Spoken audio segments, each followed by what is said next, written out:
what's up everybody? Landon here with LMR.com. We have a little bit different video for you guys today. I'm out in the shop with Scott Hubbard, our lead mechanic. For those of you that follow us, you've probably seen him on our YouTube videos. He helps us develop our parts, help us install parts, and he fixes all of our broken stuff. What we're doing today, we're just tinkering. We figured we'd bring you guys along for this. This is our 1992 Calypso Hatchback LX, and it's one of our mock-up cars. We use this for test fitting parts, we use this for developing parts, and it's a really good car for us, and it serves a good purpose for that. We're gonna put the Godzilla in this thing. We actually purchased a K-member. We're gonna take the factory setup out of this car, K-member and the Godzilla in place. We're also gonna put a transmission on this engine too. That way you guys can see what's going on there and show you some close-ups of where it's sitting in the engine bay, between the frame rails, and all that good stuff. So stay tuned. All right, so old school 302. This engine here is actually out of Uncle Ted's 85 ASC McLaren, the car that Shannon fully restored for Uncle Ted. Here's an F-150 Coyote engine we use for mock-up stuff. And there's what we want right here. There's the Godzilla. So we're gonna go ahead and roll this over near the car. We'll unbox our K-member, lay out all of our parts and assess what we have and go from there. We're supposed to weigh it? Yeah, we can weigh it. I think I've already weighed it. It's like 500 and something pounds. I was gonna say 500 something times. 500 something times, yeah, that too. 7.3 liter Godzilla sitting on the engine stand.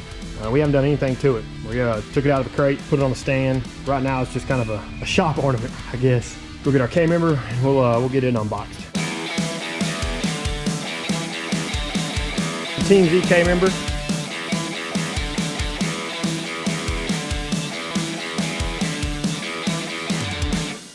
Alright, so the driver's mount is on, and Team Z actually gave you a little bit of some adjustment with the bolt holes, so you can get everything lined up accordingly.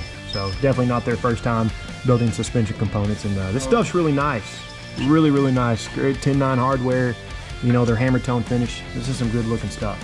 So that's the engine mount. It bolts, washers, and you torque it to spec. So we've got those on both sides, ready to roll. There's our K-member. I'm handing that to you. Guess you're getting. Oh, thanks, Hubbard. Oh wow, so it's got these little standoffs. You coming in from, so head of bolt towards front of the car, so front to back. Wow, look at that. You don't have a whole lot of this, right? No, we don't. Let me grab the camera and let me show you guys here real quick what we've noticed so far. Your engine angle. Minimal clearance here, but there is clearance. All right, so we're ready to tighten up some hardware. I don't think we're gonna tighten it. So we're gonna leave it loose? Yeah, I've got it all the way bottomed out. I guess the nylon. You don't think we'll have to remove any of the manifolds? I guess we're gonna find out. No, it's nothing. All right, folks, so K-member, it's just loosely in place, just enough for us to have some wiggle room to get it up in the car. So what we're gonna do now, we have a 4R70W somewhere in the shop. We're gonna track it down and transmission bolt it up, and then we'll start pulling apart the factory K-member. All right, so what we're doing right now, we're trying to track down our 4R70W. As most of you may know, or if you don't know, selling restoration and performance parts for 79 to present Mustang, we acquire quite the collection of parts. So Hubbard's on a mission. I think he's got it tracked down, and then we're gonna get this. It's actually on a pallet. Oh yeah, we got bonus struts with it. That's a good looking transmission. Hey, Lando's. That's mine. So what we're doing right now, engine's within the cherry picker. We're actually using the factory installed lift bracket, which is nice to hold the chain or hold the engine. That bolt was hiding. It was hiding from us. All right, so we've got tension on it.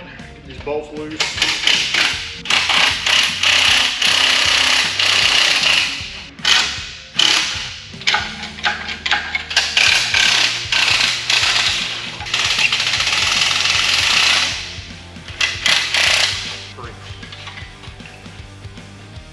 Sweet.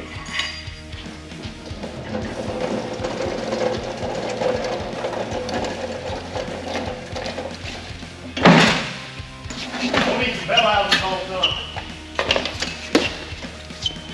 Alright, I'm gonna pick this up myself. Ready?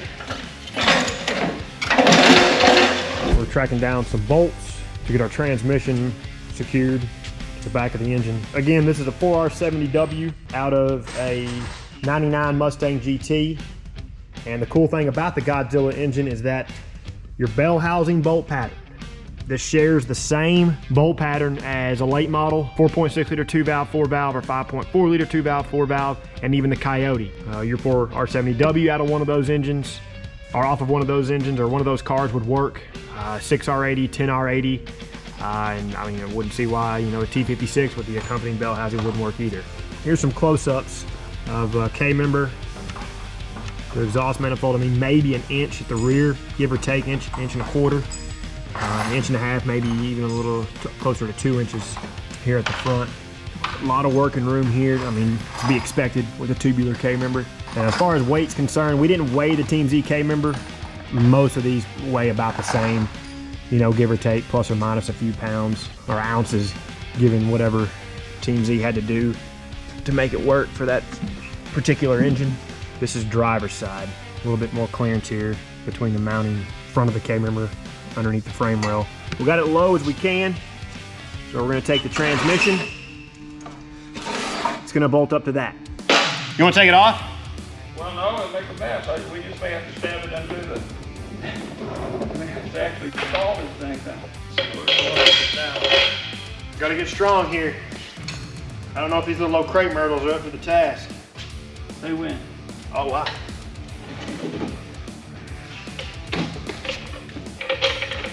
All right, check this out, fellas. Weight on the back of the Godzilla engine. even has your dowels in place. So this is gonna go, it's gonna allow our 470W to go right into it. All right, what you need, Hubbard? A little weight right there. All right, a little weight on the back of the K-member here. Get this aligned.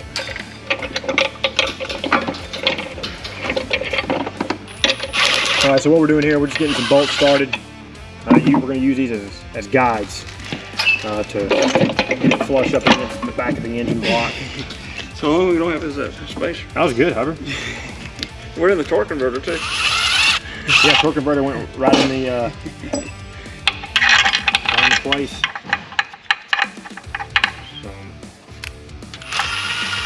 No spacer plate on this, guys. We're just bolting it up. Again, this is just for mock-up purposes. So don't beat us up in the comments too bad about, oh man, you forgot the spacer plate. We know this, trust us. Oh wow, does the dipstick even clear? Oh wow. Yeah, you can clock that a little bit. We're not completely on the down. There we go, there we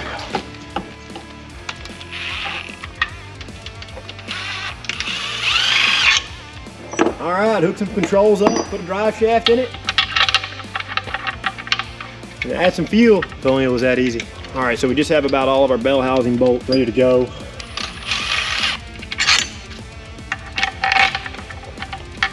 So what we're doing now is we are going to take our mock-up Hydro Boost out of this car, and in its place is going a 93 Cobra style booster. That one is a little bit larger, you know, than a regular GT LX booster, but still, for those of you guys that may be running larger brakes and need the larger volume brake booster, we're going to put this in the car and see if this Godzilla does in fact clear the brake booster. And we're going to get this out of there. All the retaining nuts at the firewall, so we can get the Hydro Boost assembly out of this car. And here it comes. And in its place, 93 Cobra style booster. What do you think? You think it'll clear? We won't know until we find out, huh? I kind of like the fact that that is a 93 Cobra booster. Yeah. Oh, we may have to slot that hole. Huh? That way we have to slot that firewall hole. That's kind of the trick to get that thing in. Either that or you beat the hell out of your strut tower. You're saying we have to elongate a hole? Yes. To get this in there? Yes. I had to do that on the Vortec car when we did the disc conversion on it for video. Really? All right, so if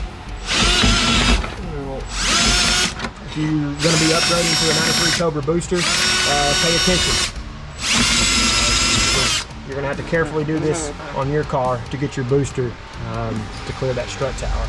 Of course, you know, it's kind of a car by car scenario. All right. 93 Cobra booster going in. Oh man. Good thing this is a mock-up car. Vortec car, I just slotted those holes. I see the top. Top hole needs to be slotted as well. So we're gonna go ahead and slot that upper right-hand hole, and that's the right-hand hole when looking at the firewall from the front of the car. So that's your top right hole to the side. Thing is, they're gonna have a bracket back there. And you don't want to drill through that bracket. We don't have the bracket. So the booster's sitting in place. Hubbard will hop inside the car, throw some washers on there to mimic the pedal assembly, and then just put some retaining nuts on there. That way we can hold the booster in place. All right, so there's the booster coming through the firewall. Again, no pedal assembly is in here. All right, folks, so we're to the point of removing our factory Fox setup. That tool's really loud, so if you can't hear me, we're gonna take our factory Fox K-member out of the car, get it out of the way.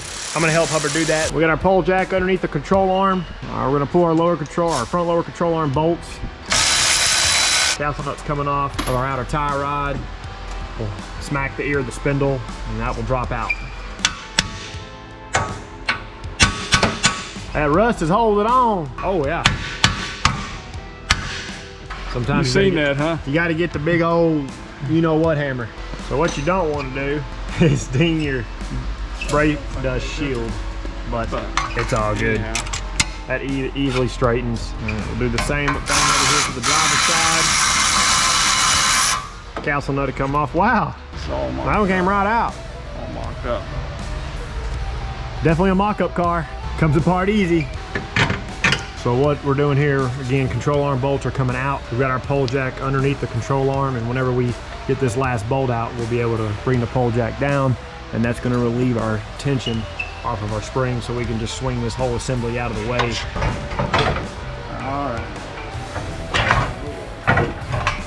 All right, so control arm is removed from the K-member here, and then what we're gonna do, we're just gonna ratchet strap this or bungee strap it out of the way.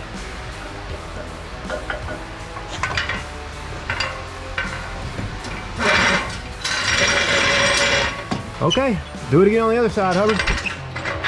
Got a little leaky steering rack here. And if you guys can see that, dripping right on out, down from within the boot. That's a sign that it needs a rack. All right, and here comes the driver's side. Drop that control arm down. Lower control arm strut assembly, we'll get it tied out of the way. The rack's gonna stay on the car. So what we'll have to do now is remove our front K-member to frame rail bolts. There's 2 per side. And there's also 2 back here underneath the car, 2 per side, so 4 in total. Again, guys, mock-up car. This hardware's, you know, it's not there. I mean, we typically don't have an engine in this thing, so that's why the stuff's not there. Okay, so there you go, Hubbard. That calf muscle's gonna be right. So I got our transmission jack. It's about as high as it'll go, so what we'll probably have to do, we'll just bring the car down a little on the lift. This is gonna help us situate the K-member. That way we don't have to sit there and kind of balance it with 2 people. We can let the base of the transmission jack kind of hold everything steady while we pull the hardware. And then once it's free, you know, we can just lower this transmission jack and get the factory K-member out of the way. So a little trick that Scott Hubbard has come up with over the years is just insert a long extension or some sort of rod that can slide through the holes for the control arm hardware. This will allow you to help hold the K-member or manipulate it whenever it's free, because this thing isn't balanced. For you guys watching, if you didn't know this, there's a Hubbard trick for you. He's full of them. All right, so the front hardware is out. We have this 1 bolt back here, Hubbard. Just a random stray. 13 maybe? That's the last one. And then she's coming out. Okay, while Hubbard removes that last bolt back here, I'm holding this bar to keep this K-member steady. That way it doesn't rock back and forth and fall off the back of that transmission jack. Oh, Hubbard, it's sliding, it's sliding, it's sliding. Oh, we forgot to take loose the steering shaft. Don't forget the steering shaft. And the last thing to remove is the pinch bolt on the rag joint for the steering shaft. That's a 12-point. Yeah. So now we can lower our transmission jack. I'm gonna hold this bar in place. Again, this is gonna keep it from rocking back and forth and falling. All right, Hubbard, I'm ready when you are. Oh, it's sliding. I'll leave my hammer over there. These guys, he can just reach out and it'll come to him.